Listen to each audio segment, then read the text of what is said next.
نحمده ونصلي ونسلم على رسوله الكريم اما بعد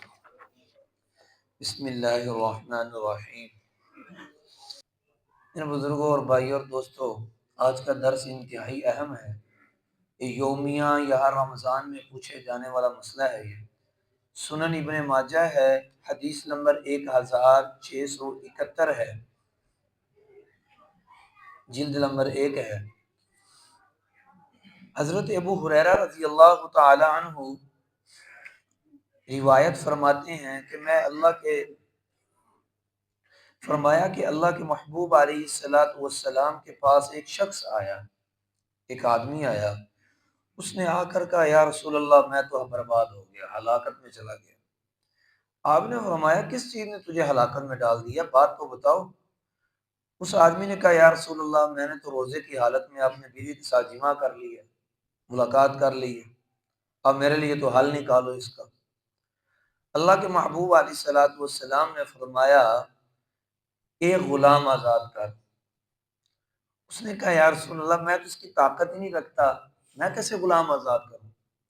اللہ کے محبوب علیہ السلام نے فرمایا، اچھا تو یہ نہیں نہ رکھتا، پھر 2 مہینے لگاتار روزے رکھ۔ اس نے بھی مسکرا کے کہا ہوگا، یا رسول اللہ، ایک روزے دی وجہ نال اے مسئلہ کھلا ہے، 30 رکھاں دیو، 60 رکھاں دا اور کام خراب ہو گیا۔ میں، یا رسول اللہ، میں ان کی طاقت بھی نہیں رکھتا۔ اچھا، آپ نے فرمایا پھر 60 مسکینوں کو کھانا کھلا۔ فرمایا، یا رسول اللہ، میں اس کی بھی طاقت نہیں رکھتا۔ آپ نے فرمایا، چلو ادھر بیٹھ جا پھر تو۔ حضرت ابو ہریرہ رضی اللہ عنہ فرماتے ہیں، وہ آدمی بیٹھ گیا اللہ کے نبی صلی اللہ علیہ وسلم کے پاس۔ اللہ کے محبوب علیہ السلام کے پاس کچھ ایک بڑا ٹوکرا آیا کھجوروں کا۔ آپ نے فرمایا، اے بندے، اس کو لے جا اور جا کے صدقہ کر دے لوگوں کے اندر، تاکہ تیرا کفارہ ادا ہو جائے۔ انہوں نے، وہ جو آدمی آیا تھا، اس نے قسم اٹھائی، والذی بعثک بالحق، اللہ کی قسم یا رسول اللہ، اس ذات کی قسم جس نے آپ کو حق کے ساتھ بھیجا ہے، یہ جو مدینہ میں 2 پہاڑیے ہیں، اس کے اندر جتنے لوگ رہ رہے ہیں، اللہ کی قسم یا رسول اللہ، میں سب سے زیادہ غریب ہوں، مجھ سے زیادہ کوئی غریب ہی نہیں ہے، میں سب سے زیادہ غریب ہوں۔ آپ نے فرمایا، جا اللہ کے بندے، یہ کھجورے بھی لے جا کے اپنے گھر والوں کو کھلا دے، اللہ تیرا کفارے کو ادا کر دے۔ سبحان اللہ، یار قربان جائے، کیسا اللہ نے محبوب نبی عطا فرمایا، غلطی بھی کی، حل بھی نکالا، اور جو جرمانہ عطا فرمایا، جا میرے بندے، جا میرے پیارے غلام، جا کے تو اپنے گھر والوں کو ہی کھلا دے، اللہ تیرا کفارے کو ادا کر دے۔ ایسا اللہ نے ہمیں اپنا نبی دیا۔ لیکن یہ مسئلہ اسی صحابی کے ساتھ ہوا تھا۔ آج کوئی ایسا نہیں کر سکتا کہ بھائی اپنا کفارہ خود ہی کھا جائے، اپنی زکوٰۃ خود ہی کھا جائے۔ یہاں تو ایک مسئلہ بتانا مقصود ہے اس حدیث سے۔ تو بھائی اس سے ایک حدیث سے یہ بات پتہ چلی، اگر کوئی آدمی اپنی بیوی سے ملاقات کر لے یا جان بوجھ کر، سمجھتا ہے جان بوجھ کر رمضان المبارک کا روزہ توڑ دے، تو 3 حل ہیں اس کے۔ اول تو ہے غلام آزاد کرے، اس زمانے میں ہے نہیں، یہ تو ختم ہو گیا۔ دوسرا یہ ہے کہ وہ کم از کم 60 روزے رکھے، لگاتار روزے رکھے، یوں نہیں کہ 1 مہینہ رکھ لیے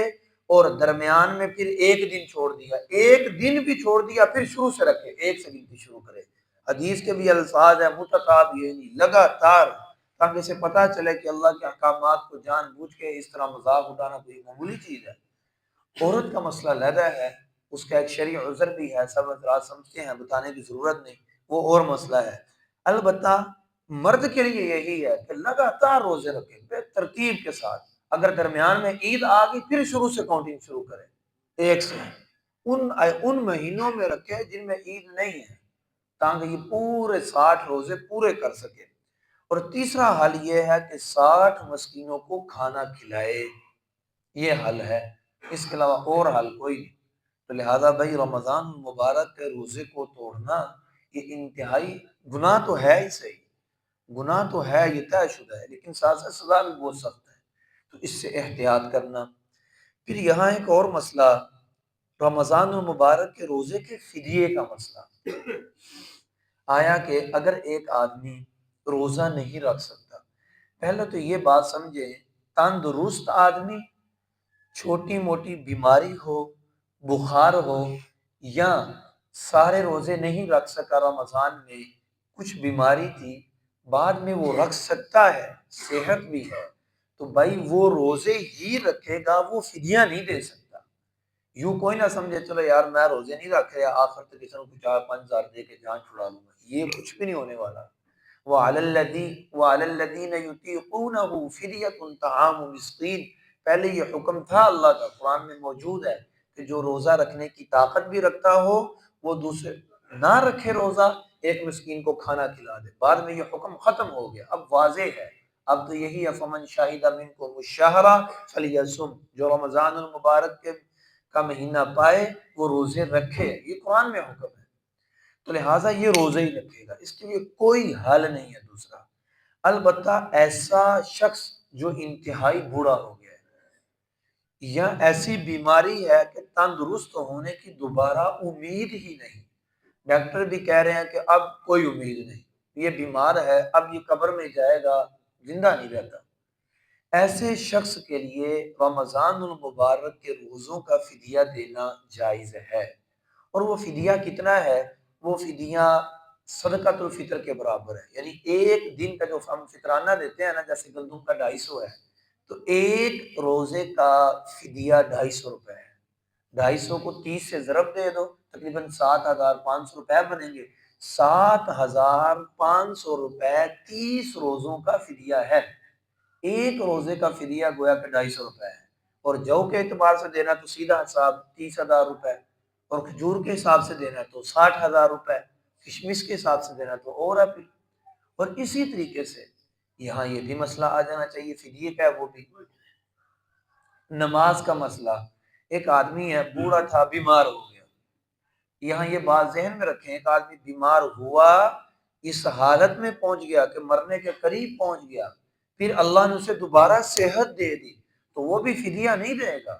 وہ بھی صحت مند ہونے کے بعد روزے ہی رکھے گا۔ یہ اس آدمی کے لیے مسئلہ ہے کہ جو بالکل روزہ نہ رکھ سکتا ہو، اور ڈاکٹر اسے کہہ دیں، اور پھر یہ بات ذہن میں رہے، ڈاکٹر سے مراد ہر کوئی ڈاکٹر مراد نہیں ہے جو بھی دکان بنا کے بیٹھ گیا کلینک، نہ نہ نہ، ماہر بھی ہو میڈیکل کا، مسلمان بھی ہو اور دیندار بھی ہو، یہ 3 شرائط ہیں ڈاکٹر کے لیے بھی، اعلیٰ درجے کا ماہر بھی ہو، مسلمان بھی ہو، دیندار بھی ہو، وہ پھر خیال رکھے گا دینی احکامات کے، ورنہ ہر کوئی لفنگر قادیانی ڈاکٹر ہو، کوئی اور ایسا ہو جس کو اللہ کے احکامات کی پرواہ ہی نہیں، تو اس کے پاس جائیں گے، وہ کہیں گے کوئی روزے نہ رکھ، بس وہ تو پہلو ہی کہہ دے گا۔ یہ شرائط ذہن میں رکھیں، دیندار بھی ہو، مسلمان بھی ہو، اور اپنے شعبے کا ماہر بھی ہو، پھر گنجائش ہے، ورنہ گنجائش کوئی نہیں ہے۔ تو لہٰذا وہ آدمی کے لیے ہے، اگر صحت مند ہونے کی امید ہے اور ہو گیا ہے تو پھر وہ روزے ہی رکھے گا، فدیہ نہیں دے گا۔ البتہ ایسے ہی نماز کا مسئلہ ہے، ایک آدمی ہے وہ بیمار ہو گیا، قومے میں چلا گیا، یا قومے میں تو نہیں گیا لیکن اس کی حالت ایسی ہے، اس کو ہوش ہی نہیں ہے، ایسی بیچارے کی حالت ہو گئی ہے، آخری وقت ہے، یا مہینہ اس کا ایسے ہی گزر گیا، تو بھائی اول تو یہ ہے کہ وہ اپنے جو اس کی نمازیں رہ گئی ہیں یا روزے رہ گئے ہیں، وہ اپنے ورثاء کو وصیت کرے کہ بھائی میری ذمے اتنے روزے ہیں، میرے ذمے اتنی نمازیں ہیں، اس کا فدیہ ادا کر دیا جائے۔ اگر وہ وصیت نہ بھی کر سکے، پھر بھی اچھی بات یہی ہے کہ جو ورثاء اس کے بعد میں مال کے مالک بن رہے ہیں، انہیں چاہیے کہ اس کی جان پر رحم کرتے ہوئے خود بخود ہی روزوں اور نمازوں کا فدیہ خود ہی ادا کر دیں، اور نماز کا فدیہ وہ بھی اتنا ہی ہے جتنا صدقۃ الفطر کا ہے، ایک نماز کا فدیہ گویا کہ 250 روپے ہے گندم کے اعتبار سے، اور جو کے اعتبار سے 1000 روپے ہے،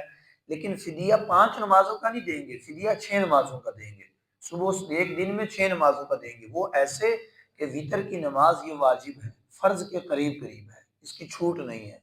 یہ قضا بھی ہو جائے بعض علماء نے لکھا ہے پھر بھی ادا کرنی ہی پڑے گی وتر کی نماز، تو جو کے اعتبار سے تو سیدھا سیدھا 6000 روپے ہے، اور کھجور کے اعتبار سے تقریباً 12,000 روپے ہے ایک دن کی نماز کا فدیہ، اور